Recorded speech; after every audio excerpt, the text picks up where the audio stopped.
ഭാരതത്തിൻ്റെ അപ്പോസ്തോലനും നമ്മുടെ വിശ്വാസത്തിൻ്റെ പിതാവുമായ വിശുദ്ധ തോമാസ് ശ്ലീഹായുടെ ദുഃഖാന തിരുനാൾ നാം ഇന്ന് ആഘോഷിക്കുകയാണല്ലോ.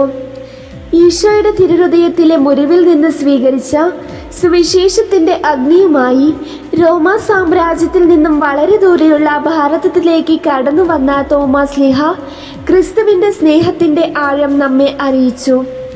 ഈ ദുഃഖാന തിരുനാൾ നാം ആഘോഷിക്കുമ്പോൾ സുവിശേഷത്തിലെ ഏതാനും സന്ദർഭങ്ങൾ നമ്മുടെ മനസ്സിലേക്ക് കടന്നു വരാറുണ്ട്.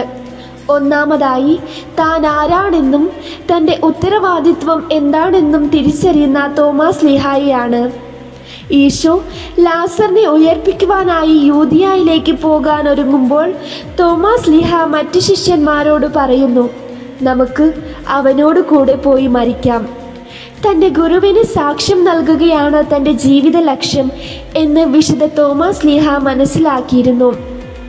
രണ്ടാമതായി, ഈശോയുടെ ഒപ്പമുള്ള അവസാന പെസഹ തിരുനാളിൽ തോമാസ് ശ്ലീഹ ഈശോയോട് ചോദിക്കുന്നു, കർത്താവേ, നീ എവിടേക്ക് പോകുന്നുവെന്നും ഞങ്ങൾക്ക് അറിഞ്ഞുകൂടാ, പിന്നെ വഴി ഞങ്ങൾ എങ്ങനെ അറിയും? ദൈവത്തിൻ്റെ വഴികളെ അന്വേഷിക്കുവാനും സത്യത്തിൻ്റെയും വിവേകത്തിൻ്റെയും മാർഗം പിൻചെല്ലുവാനുമുള്ള തോമാസ് ശ്ലീഹായുടെ തീക്ഷ്ണതയാണ് നാം ഇവിടെ കാണുന്നത്. മൂന്നാമതായി, ഉദ്ധാനം ശേഷം ഈശോ പ്രത്യക്ഷപ്പെടുമ്പോൾ അത് വിശ്വസിക്കാൻ തയ്യാറാകാത്ത തോമാസ് ശ്ലീഹായെ തൻ്റെ മുറിവുകളിൽ തൊട്ട് വിശ്വാസത്തിലേക്ക് കടന്നു വരുവാൻ ഈശോ അനുവദിക്കുന്നു. അങ്ങനെ ക്രിസ്തുവിനോട് ചേർന്ന് നിൽക്കുക എന്നാൽ മുറിവുകൾ ഏറ്റെടുക്കുവാനും ആ മുറിവുകളെ മറ്റുള്ളവരുടെ സൗഖ്യത്തിനായി സമർപ്പിക്കുവാനും നമുക്ക് സാധിക്കണമെന്ന് വിശുദ്ധ തോമാസ് ശ്ലീഹ നമ്മെ പഠിപ്പിക്കുന്നു.